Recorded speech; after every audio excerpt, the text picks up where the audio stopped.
cha Mhubiri sura ile ya 12 mstari wa kwanza, tumeona neno la Mungu linavyosema. Anasema mkumbuke muumba wako siku za ujana wako. Nimekwambia ujana sio umri. Ujana manake ni kipindi ambacho una uwezo, una nguvu na kipato.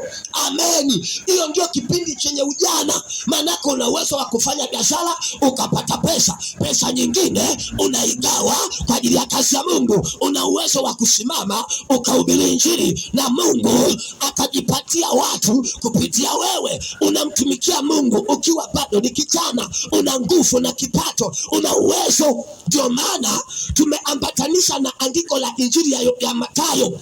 Injili ya Mathayo sura ya 21 mstari wa 18. Tumeona namna Yesu anasema wakati anapita barabarani, anaona mtu umependeza, anasema akatarajia kupata matunda kwenye ule mti, lakini hakuona tunda hata moja. Kilichofuata ni nini? Ni kulani ule mti. Nimesema baraka inategemea namna unavyomtumikia Mungu.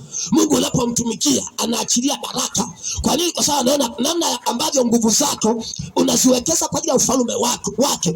Mungu anachokifanya ni kuendelea kukunawilisha, anakuondolea magonjwa, anakusaidia misukosuko ya hapa na pale, anakuwa mtetezi wako. Kwa nini? Kwa sababu wewe kile unachokipata unatumika pamoja naye, unatumia pamoja naye.